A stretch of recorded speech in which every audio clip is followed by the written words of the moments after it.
All right, y'all. Welcome into LA Sports Brotherhood. It's me, Ryan, here with my brother Matthew. And after a string of wins we put together, we finally drop a series. It feels a little worse because it's against the Padres, especially for some parts of the fandom. But yeah, it wasn't, frankly, not an inspiring weekend. Kind of a dull performance all around. We got some good, some actually really dominant pitching performance from Todd Glass now. But otherwise, nothing really to write home about. So Matt, why don't you get us started with this series? Yeah, so a little disappointed. The weekend series in San Diego is always fun. It's gonna be Mother's Day on Sunday, but yeah, Friday game. You tell me that Glasnow is gonna go 7 innings, 10 Ks, and give up 1 run, and then Blake Treinen's gonna look absolutely dominant. I would be 95% sure that we win that game, but of course we dropped it. We lost 2-1. And I think the story, even though we lost, the storyline is Glass now. So I'll just jump into Glass now. He was absolutely dominant. Just one hit, just 1 run, just 2 walks. He had 10 Ks. This is his fourth 10 strikeout performance in so far, and I believe it's 8 starts. Last year, as a team, we had 4 strikeout performances all year. So he has added something that we have desperately needed, which is strikeouts. Another dominant performance. At least he didn't get the loss, but yeah, he was dominant, and the hit he gave up, uh, Campusano literally started swinging while Glassnow was still the ball hadn't even been released yet, and he started swinging. So that was just dead red. As soon as I see fastball, I'm swinging it, and he got a good piece, and that ended up being the difference. So yeah, Glassnow was dominant. He's always been dominant.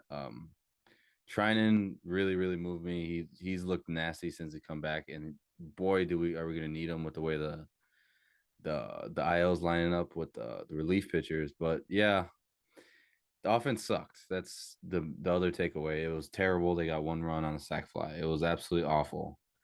And like I don't know where to go with this because on one hand it was just embarrassing, but on the other hand it was just like a career game for Michael King.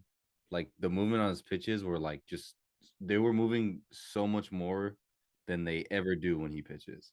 So at first I was kind of like hats off. It was just an incredible game. But as we're gonna get into later in the season, excuse me, later in the series, the offense just sucked this game. It was bad. Nothing more to say. Otani got 2 hits, only guy with double digit hits. Um, the four through nine, not a single hit. So when that happens, you're not going to score much. But yeah, what'd you think about Glass now? What'd you think about the offense? Yeah, like you said, Glasnow is incredible again. Still leads the league in strikeouts. Um, it stunk. I, I we kind of have a go like a game by game type thing, but I'm fine opening it up a little bit. Did Daniel Hudson pitch once this series? Let Obviously, me he didn't see. pitch today. I don't think he pitched I'm on pretty sure he did Saturday. not. Let me double check, triple check. No, he didn't. Okay, so and I'm bringing this up because they went with Michael Grove over Hudson in the ninth, in the game they got walked off, game one, and it's May. I don't quibble about bullpen decisions, especially when it's like a tie game on the road or whatever, and you weren't hitting anyway. But I do think a big issue um, with managers in general is that they take the closer role too seriously. Even with the Dodgers not even having an official closer, it's like instead of just trying to win the game, they like, oh well, he's not. It's not a closing situation, so maybe we can scrape by Michael Grove throwing to the heart of the order, and it just like I said, bullpen decisions are not going to break down in May and think about whatever, but that was a conscious decision they made to save Daniel Hudson for a bigger moment, and the bigger moment did not come in the entire series because he didn't pitch. So that's the type of stuff where it's like just try to win the game. If you go to extras, you go to extras. The runs are coming in anyway. So that's the biggest thing, and that's letting the offense off the hook. It's honestly letting Mookie Betts off the hook. His last 12 games, his OPS is 500. He's just been horrible, and it's like a he's in his weird but also guaranteed stretch where he's just swinging a wet noodle, and nothing is hitting. Every swing looks off balance. He's out in front of everything. He's getting pitches down the middle, and it's a soft pop fly to right field. And it's so weird seeing it from the same Mookie Betts that hit 6 home runs in like 10 games or whatever. He was just so locked in, and then he reverts back to his same slump ways. And this is not, he's not in trouble because he's going to come back and he's going to be great. He's going to be a top 3 MVP getter. But it's just literal clockwork. When he's in the slump, it's just, he looks horrible. He's just not fun to watch because it's just fastball after fastball that he's soft pop flies the other way. Like in hitters counts too. It's just he's not driving anything. He did get a hit in this today's game Sunday, and it was like kind of a driven ball into the gap. So maybe he breaks out of it. But yeah, we really felt that. Like you said, 4 through 9, no hits. Gonna feel it. And yeah, that's really it. Good pitching Yeah, performances. yeah, except Grove, that was pathetic by Grove. The fastball down the middle to the guy who's the past two batting champions. It's unacceptable. I don't care if it's an off night. That was terrible. And I agree. I hate the move because it's like, oh, let's see if Grove can get by. Well, if he gets by, you're gonna throw Hudson anyway. Yeah. So why not just throw Hudson in the ninth and give yourself a chance? I don't know. I didn't like the move. I didn't like the way Grove looked at all. But we dropped one. Bounced back in game two. Won 5-0. Shut out the Padres. Shut out the Padres. James Paxton, man, the ERA is down to 2.58, and he had 0 walks, just Huge. 4 hits, and 6 innings. Only 4 Ks, but it's all good. I mean, he's 5-0 with a 2.58 ERA. There's nothing more you could say. Yeah. I don't have his innings up, but he's pitched. He hasn't gotten hurt yet. He's been he's by far exceeded my expectations. He's been really good in every category except the walks. And offense, you just have to say Teoscar's name. He hit the grand slam. Teoscar's been great, man. He's just the one hit, but 4 RBIs, of course. He, I mentioned this last series when he had the 3 RBI game. That's 5 through 7 can just change games with one string. There's going to be games where it's that one of those three guys can just win you the game, and that's huge.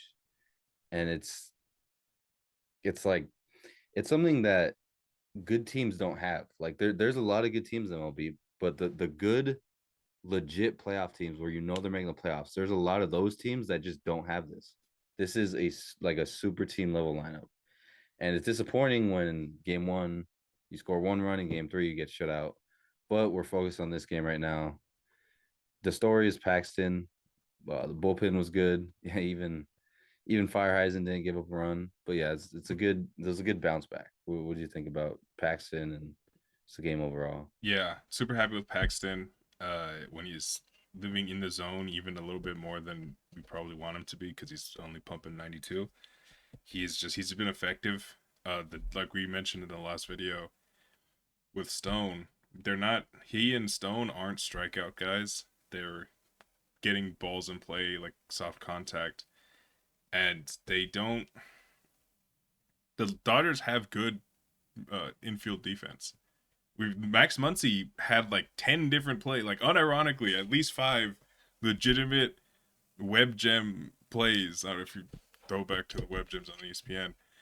Like he was out there flashing leather big time, and Miguel Rojas had some crazy plays in this and on Sunday's game. He just got some good defense behind them, and Paxton has his walks have lowered drastically in his last 2 starts, which is why his last 2 starts have been his best 2 starts. And yeah, but he's a vet. He knew that it's not like he's going out there trying to nibble around. He just his I don't know his arm was he was scared it was gonna blow up or something because he wasn't he wasn't living in the zone. But now he's there. And again, I think if any pitcher we have that's performing well is due for regression, it probably is Paxton, just because his stuff isn't there, and he's only striking out fewer than like 0.8 per nine, which is crazy. But he's been effective, and there's nothing more to say about him, honestly. And only other observation is that JB Fireeisen is our Reyes Maranta for this year. He is just gonna be a guy that's out there doing extended rehab in the MLB. Man, I haven't heard that name in a while. That made me Yeah. chuckle. Yeah, I mean, let's hope he doesn't give up four 3-run shots while he's doing that job, but he'll always have a big lead. Yeah, there's nothing more to say. 5-0, and then we shut out the Padres, then we get shut out today, in fact, on Mother's Day, which sucks. But I mean, if you Darvish is pitching against the Dodgers and Shohei's not playing, and it's a game 3, which we've talked about every single series, what happens? You kind of expect what happened, and we just got absolutely shut out. Didn't get a hit until the fifth inning, was it? I mean, he Yeah, it went seven was. innings, 2 hits, 7 Ks, just 1 walk. It's just a Darvish guaranteed always loss. dominates against us, but a lot of times we can at least because the guy, this he throws like 15 different pitches, and he wants to get a feel for each pitch every first inning. Yeah. So we sometimes at least can push him out of the game and be disciplined, but that wasn't there. So we just got absolutely dominated. Walker Bueller makes his second performance, and it's like it's tough to see him struggle, but it's still early. I think in the first start he didn't have command of his off speed, so the Padres said, "Okay, let's attack the fastball," and they hit 2 home runs on the fastball in the first inning. So that's that. That's not something where it's like I don't know. Has he lost it? It's just like that was the baseball approach, and I could see, and I tip my hat off. Thought he hit an outside, a dotted. He hit a fastball 96 on the black because he can do that. But it's like obviously it's not good to see, but I'm not super worried. He had the blow up inning where he just hit a batter, walked a batter. He hasn't come into his own yet. Just 2 Ks, 2 walks. But I mean, the damage was really the 2 home runs, which I explained around the fastball. He's just got to get his command back. Fastball command, curveball command, slider command, cutter command. And I mean that's that. We'll see. I think by his fifth, sixth start, then we can really see who he is. But the velo is still pretty much there. He's one of the most in control, smart pitchers that we've had over the past 10 years. So I believe in him to get it back. And I mean, the last time he pitched was he hasn't pitched in like almost 2 years. So I mean, Yeah. I wasn't expecting him to come back flaming. But yeah, what'd you think? Yeah. He's still maintaining 95 to 97. That's the only thing I care about, honestly. When he executes the fastball, it has legit life. Like he got some whiffs on it, even though there was barely any whiffs in the game. And he just, I'm very genuinely, I'm not worried about results in his starts, even if they were good, until the trade deadline, like July. We're gonna win the division. It's not gonna be an issue. He needs as much runway as possible to get into it. Even if he has a couple back-to-back starts, I promise I will come back and say that's fine. He just needs to get rhythm. I would be happy if he starts pitching well, but it's just all about building reps and coming back. Because he had some struggles. Obviously, he was better than not getting out of the fourth inning. But in AAA, when he was doing his rehab, it's like it takes a long time to get used to pitching. It takes a long time for pitchers who were healthy and just did a normal offseason to come back in the beginning of the year. So yeah, I got nothing for Walker. His velo is still up there. When he executes his pitches, they have they have good life. He threw a really nasty slider that got a swing and miss, but that was the only one he threw where he wanted it to go the entire game. So it's like, just get it back. Um, he was effective. He was top five Cy Young without the velocity and also without the sticky stuff in 2021 when every pitcher had to go back and whatever. And he was incredible then. So I have no doubt that he's gonna find it. It's just he needs a lot of time. The real thing I have to say, I have nothing to say about the game if I can be honest. Offense was feeble. The bullpen, actually, I'll say generally, except for the Michael Grove incident, bullpen still great. They've been good. Yarbrough pitched on back-to-back days, which sucks for him. Um, but yeah, they only gave up 6 runs the entire series. Those are series you got to win. That's because the offense is bad. What I'm looking at is we did our every third game we want to lose this game lineup, which we've talked about multiple times. But the most telling thing to me, especially with Jason Hayward on the way back, like imminently, is that with Gavin Lux and James Outman, there's no injury, there's no nothing. They were both sat in favor of two righties against a dominant right-handed pitcher. And I'm specifically looking at Outman because Lux isn't going anywhere. They need that platoon because of Rojas. Rojas can't play every day. But the fact that Outman got sat for Kike, like, you don't have to find it bats to play Kike Hernandez, man. But I think this is a precursor to Outman being sent down when Hayward comes back up, which I am in favor of. One, because he's been terrible and I want him to hit some home runs in AAA and get some confidence back. But two, because they know they can't just DFA Chris Taylor because that'd be a waste of an asset when James Outman has been terrible and he has options. But to me, that's the only thing I saw, and I was like, oh, so Outman's for sure getting sent down. That was my thought when I saw the lineup, and also my other thought was we're going to lose. But yeah, so what do you think about that? Like that type of in that context? Yeah, I mean, it's like you see that and you're like, oh, we're playing a lefty, and it's like, oh no, no, we're Yeah, not. We're playing it a was a righty who's give up taunted us. day for against a lefty, and we did Because it it's against a like it's right-handed been pitcher. like I think the past three game threes we joke about, it was like a lefty every single time. So it's Yeah, like, okay. But then we see a righty, and it's the same thing. It's like, oh, we really don't care. But on top of that, it was a 1-1 series. I don't care. I Mother's Day is any type of like new thing. I think it adds something. yeah, It's Mother's Day. Baseball and Mother's Day have gone together for a long time against the Padres, which the division doesn't matter. They're second, but whatever. You don't want your division team, winning a series, especially when the fans travel to San Diego every single time. yeah, We like to joke Dodger Stadium South. It's like, come on, man. Really, this lineup? I mean, me, you, and my mom all reacted to the lineup the same way yeah, within 5 seconds. It's just I don't like that, and I 100% agree about the Outman getting sent down because Hayward's on his way back, and yeah, hopefully he can help out. Uh, yeah, I mean, the last thing I'll say about Bueller is we're talking about what we need to see him get his pitch command back and like get his control back. In his prime, that was Walker Bueller. It was control over like 4 to 5 pitches. So I'm not worried. He yeah, he was one of the most accurate strike throwing pitchers we've seen, nibbling on the corner. So I'm like you said, I'm not worried because that's his bread and butter there. And the velo's up. The stuff has looked good when he's executed with it. Just give him some time. But the reason I brought up Bueller again is because it's like Paxton's been good, Stone's been good, Glass has been dominant, Yamamoto's been dominant, and it's like we shouldn't be losing series with that freaking rotation. yeah, But we've take away one swing of the bat in an 0-2 count with Teoscar. Other than that, it was 1 runs. One, 2 runs, 1 run, and 0 runs. yeah, It's like, come on, that's we got absolutely dominant. No, no, 1 run in the first game. Sorry, I don't know why I thought two.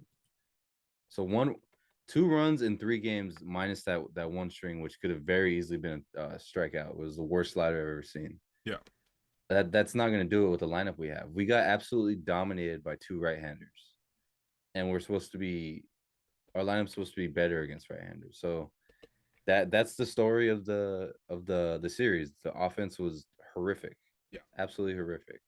yep, 100%. We got 4 hits in game three. Yeah, it was just like feeble swinging the bat. Um, Again, we're not alarmed or worried or anything, but it's very obvious. Also, to your point about the dominant pitching, last 20 games, team ERA, including the bullpen, including Michael Grove and everyone that we hate, everyone that fans are upset about, sometimes including us, 1.96 ERA in the last 20 games. That is sheer dominance. Even this series, where it felt like we'd never really had a chance to win anything until Teoscar had a nice moment, it was 6 runs in 3 games. That's a very that's two ERA. That's 2 runs every 9 innings. Like that's it's good. I mean, I'm 15-5 to match that record. So this is a down series. It's gonna happen. It's guaranteed to happen again. It's just, can they recover? We're going to San Francisco, and it's very important for every self-respecting Dodger fan that this does not continue in San Francisco, because I need to crush them. But yeah, is nothing too serious, nothing too bad. It's just Mookie slumped, Mookie still slumping, bottom of the order, kind of coming back down to earth, including Pajes a little bit. He changed his number and all of a sudden he started walking, which is cool, but I don't need you setting up Gavin Lux and James Outman. I Yeah, appreciate you yeah. grinding out, but let's get some hits. That's the one thing is like Betts has been struggling, and then I kind of see Smith and Pies heading down that path. It's a little bit scary, not like long term, just for the future, especially playing the freaking Giants. Yeah, It's a little bit worrisome seeing these guys, especially Pies, because he's just saved our bottom of the order, yeah, and we know how rookies get in their slumps.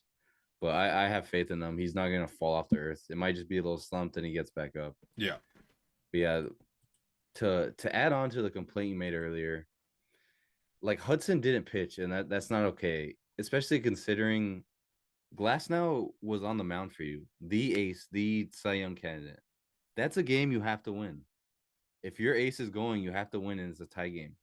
yeah, Pitch up, Hudson, especially when the starting pitcher for the next game is Matt Waldron. You really think you're not going to win that game with Matt Waldron on the mound? So win that game. You're probably not going to need him in game two. And since we're playing Darvish and we love the game three shitty lineups, that's basically lost. So win game one. You know that like taking everything into account, that shouldn't happen. Michael Grove shouldn't be pitching one games, yeah. especially season. If that's game three, okay, but come Yeah. on. Look, if they were gonna give Hudson a day off, whatever, it's fine. But they had him up and warming with Grove. Yeah, That you can't.